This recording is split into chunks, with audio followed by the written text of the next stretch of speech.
even sleep can be a culture shock. Okay, we go into this.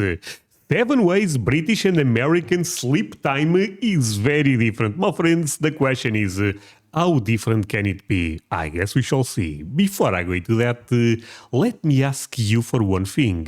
If you can leave a like, thank you so much. Is the best way to show support. Now, if you can subscribe, well, in that case, forget about it. You make my day. Have that in consideration. Link for the original video in my description, and let's play it. Hello, I'm Lawrence, and Hey, I'm on a Lawrence. quest to uncover all of the memos that Britain and America lost I in know. the pond, and one of those memos pertains to sleep. Last night, I must confess, I had precious little of it, what between the dog taking up a third of the mattress and the fact that I was doing my taxes until 2 a.m. And just in case the IRS is watching, this was filmed on April 14th. But it got me thinking about fine. how bedtime and the act of sleep differs in a surprising number of ways on either side of the pond. And as somebody who Yo, my friends, I honestly have no idea what Lawrence is going to talk here. has vast experience of sleeping or not sleeping in both countries, I'm here to give you the lowdown while I lay down. And if you Let's have go. not yet made your bed and subscribed to this channel, do that now. My friends, do it for me, please. In the meantime, let's talk about bedtime. You simply can't escape the fact that the size of your bed is going to dictate the quality of your sleep. And there's also no Okay, so this could be one difference, but real talk right now, my friends, I think we have really big beds in Europe. denying the fact that Britain and America have different very mattress confident. sizes. How do I know? Because I've lived in both countries. But also, past Lawrence already told you about this. So the smallest bed size in the United States is the twin bed, and its nearest equivalent in Britain is a single So I grew up when I was a kid in one of those, like most kids, I would assume. bed, which is just as long as an American twin, but 4 inches less wide. After that, America has a twin XL, which is coupled with Britain's small double. Try saying that after 4 whiskeys. And then America has what is known as the full-size mattress. This is almost identical This is probably the one I own now, and is kinda big, my friends. to the double-size mattress double in Britain. size. In the US, some people Really sleep good. on the queen, not the queen, that would be breaking news, on a queen-sized mattress, which is about 60 inches by 80. This is virtually identical to Britain's king-size mattress, but So Americans sleep with the queen and British sleep with... Oh, that's... No, sorry, my friends, I want to apologize. Let's continue. neither country ousts their bedroom monarchy there. What's better than a queen? An Olympic queen. In the US, this measures in at 66 inches by 80. Wait, there is even bigger than a queen? Funnily enough, the nearest equivalent in Britain is called, can you guess what it's called? Can you? No. It's called a super king. Okay. And it's 72 inches by 78. And so Britain wins, except it doesn't, because America also has a king-size bed that measures 76 by 80. And at this point, So America have queen and king? Oh, my friends, the king is probably so damn big, I can only imagine. Britain's mattress is Well, at least my wife always tells me that size does not matter. America also has a king-size bed that measures 76 by 80. And at this point, Britain's mattresses abdicated the throne, while America's just kept going with the do you California mean? king at 72 inches by 84, and that's just showing off. Oh my god, California king, wait until Texas king appear. Now, being the YouTube sensation that I am, I stops have there. a king-size. And thank gosh I do, because if I was in the bed Oh, okay, my friends, sorry, I swear that I was not paying attention to this. What the hell is this bed? Is this a normal size in America? I never seen a bed this big. bed that I had when I was a teenager, either me, my wife, or Arthur would be falling out of the bed, probably all of us actually. So I think that the slightly larger dimensions of American beds are a plus in America's favour. I'm sorry, but I'm sorry, but this bed is for 3 people. Think that the slightly larger dimensions of American beds are a plus in America's favour. Some Americans that I know, like Scott and Caitlin down the road, wake up at 5 a.m. just to jog, even though they don't have to. And while I can't say that I've embraced jogging, I have embraced something American that helps me function at that time of day. cold brew. Temperature is crucial to getting a good night's sleep. And I think when you're talking about Britain and America, you have to factor in the seasons. In both countries, you'll find heaters, whether that's central heating through vents like I have in this house, or radiators on the wall like I had in Britain growing up. I've never really had a problem I had radiators. Is that a bad thing? I like them. warming the house in wintertime. It's really when it starts to get to this time of year, and specifically when it gets to summer. Here in America, obviously air conditioning is all the rage. Okay, my friends. Sorry, I want to share this with you. 1 second. When it gets to summer. Here in America, Yeah, my friends. I think until the end of this month, I'm gonna have air conditioner right there on that wall. You guys are not seeing, but I already talked with a person. I'm still waiting to see how much it will be, but there is a good chance I will have air conditioner. I'm gonna put air conditioner in 2 or 3 rooms, not in the entire house. I don't think that's necessary, but man, I cannot wait. So I just wanted to share this with you because this will be the first time I will live in a home with air conditioner. It's not that popular, so it's kind of fancy. obviously air conditioning is all the rage. It's needed because those summers can get quite hot, sometimes up into the hundreds of degrees Fahrenheit. But in Britain, when you're in a small room with more than one person or a dog or whatever it might be, something that's generating heat, you could either crack open a window or, as many people do, just sort of sleep in a puddle of sweat. That's what it's like in the summer. I can't remember what it's like to sleep in a British bed at this time of year in April, so maybe I'll go and find out. Well, I'm supremely jet lagged, partly because I only slept 2 hours on the plane. What a goal.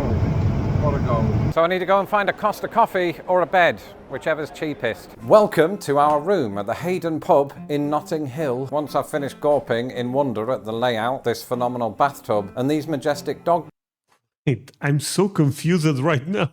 portraits, I'm gonna get some sleep. Right now, it's 2:18 a.m. and I'm whispering from the bathroom so that I don't wake up my manager because she was in bed next to me. To be clear, my manager is my wife. Your Anyway, wife, yeah. I can't sleep because even though it's April, sharing such a small bed means that body heat becomes more of a factor. Also, I need to stop whispering now because in UK bedrooms there's no white noise to drown me out. This isn't to say that British people don't find a way to engineer white noise. Ex-footballer Wayne Rooney recently revealed that he sleeps with a hairdryer blowing in his face, perhaps to help him dream of Sir Alex Ferguson. Americans, on the other hand, are all about their white noise. My wife White noise.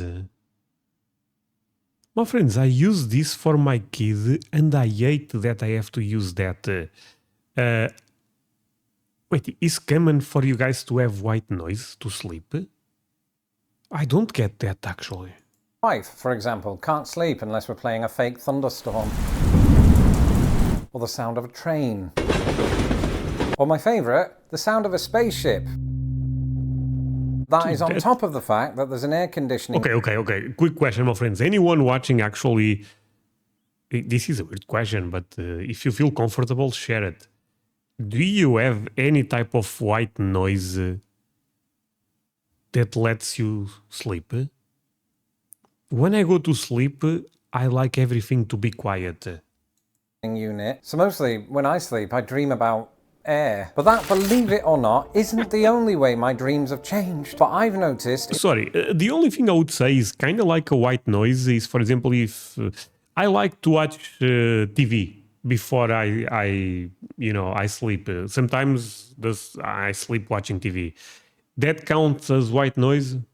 Air. But that, believe it or not, isn't the only way my dreams have changed. But I've noticed in recent years, when I dream about people, they have American accents. Because that's what I hear every day. Now, I don't know if when I was in Britain, they didn't have American accents, because, you know, we are exposed to American TV and film. Sure. But I feel like if I was dreaming about my family or friends back in England, they would have had the right accents. On some level, I suppose this is in line with studies that show that people who speak multiple languages often dream in more than one. For me, those languages are English and American English. But now I dream I only speak American. I don't even know English. The thing is, my friends, this is true. I dreamed a couple of times already about America, and I was speaking in American. So I never thought about this, but it's true. about either American people who are real in my life or American people who are made up or scary Russians. Something that I noticed after living here for a while is that many, not all, but many Americans don't know what a hot water bottle is. What's a hot That's a lifesaver. water bottle, Lawrence? It's basically exactly as it sounds. It's a bottle that you fill up with hot water that you stick in your bed to keep the inside of the bed warm, even though you have You put them in your feet, let's all be real. radiators. And I had one of these growing up, and I think, having read Reddit, they are fairly ubiquitous still in the UK to this day. In America, they seem to be associated with two things. One, the past. In other words, they used to be used quite a lot but aren't anymore. And two, Why? They are still really good, my friends. Sometimes it's a cold day. So the thing I hate the most is cold feet. If your feet is cold, you cannot sleep well. You pick that, you put in your feet, and you know what I'm trying to say? Oh man, feels so damn good. And with the heat on your feet, all the bed becomes hot. Oh, that's yeah. I like that thing. as a sort of heating pad. If you've got like swelling, they might be used in that capacity. I don't use that for those weird things. I use that for my feet. That's it. I've seen one in the entire time I've lived in this country. I've also not needed one, to be fair. But let's see if Reddit is correct. Lawrence in Britain, over to you. Well, I just randomly walked into a Boots and lo and behold, found 3 different types of water bottle. I opted for the blue one because the other two made me think of sheep and prisons. Okay, this is exactly like the one I have here.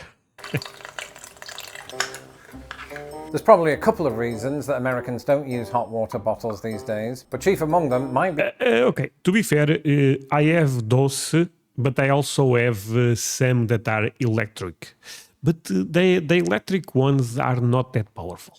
There's probably a couple of reasons that Americans don't use hot water bottles these days, but chief among them might be the fact that in America we favour top sheets. That's not this thing, this is the duvet. It's the sheet underneath the duvet that goes on top of you, so it's kind of an extra layer of insulation, and it also means you don't have to wash the quilt as often. And I flipping love top sheets.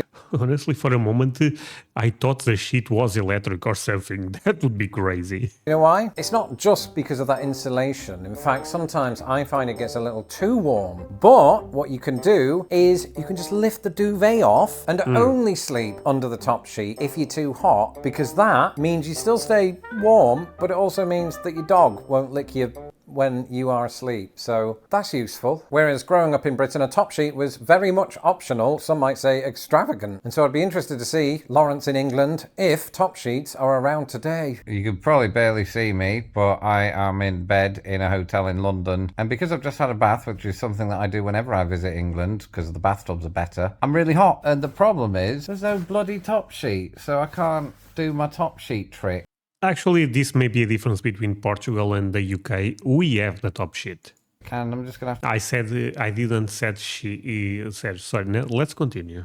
to sweat buckets or just lay out naked in the bed. There's no dog, so it's probably easier. And finally, melatonin. This is a supplement that I'd never heard of that is designed to help you sleep if you're having trouble doing so. And Okay, weird confession right now. I bought that recently, but I swear, still not opened. Is that something that you may get addicted? I'm a bit afraid of trying. I saw that for sale and I got it. I believe there is some conversation about that becoming illegal right now. But again, I could be saying some BS right now. Anyone watching takes that. I bought that because I was not sleeping that well recently. Probably because having a baby does not help. But still not open. Tell me your opinion on this. I say I'd never heard of it. I'd never heard of it until I moved to America. Because here, if you're just in casual conversation with somebody about how you're finding it hard to sleep, they might say, ooh, you should try melatonin, that you could just pick up off the shelf at Walmart. You have to pay for it. Don't just walk out without paying. Point is, you don't need a prescription or anything like that. Whereas in Britain, Lawrence in Britain, melatonin is not authorized for sale and is only... Wait, okay, my friends, I'm actually going to check what I have here. I think it's that... Sorry, 1 second. Okay, as you can see, says melatonin. is that basically, but in Portuguese. One pill a day makes the money go away. Wait, sorry, makes... Okay, never mind. Okay, but those are legal to sell here. You know, so at least I think so. Did I got something illegal or something? If so, let's pretend this does not end up happening. Man.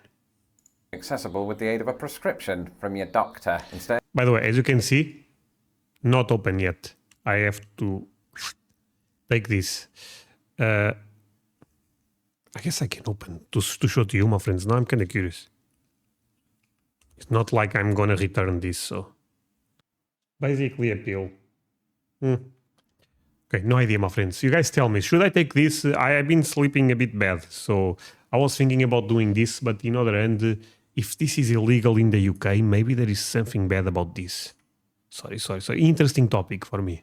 You don't need a prescription or anything like that. Whereas in Britain, Lawrence in Britain, melatonin is not authorised for sale and is only accessible with the aid of a prescription from your doctor. Instead, insomniacs might turn to antihistamines, herbal remedies, or Yorkshire bedtime tea. Thanks, Lawrence in Britain, who is by now sleeping his eyes out. Let me know in the comments if you've ever slept. I imagine you have, and whether that was in Britain, America, or both, and which was best. In the meantime, I only saw these things from my window after moving to America. You'll watch. Okay, well, friends, I already saw that video.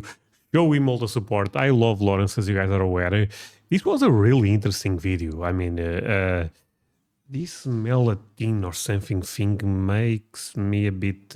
should I actually put this away? You guys will give me great advice about this. Again, never end up touching that, so I can still, if this is a problem, it's not a problem, if you know what I mean. Well, my friends, thank you so much for watching this with me. Really means a lot. See you guys in the next one. Bye, my friends.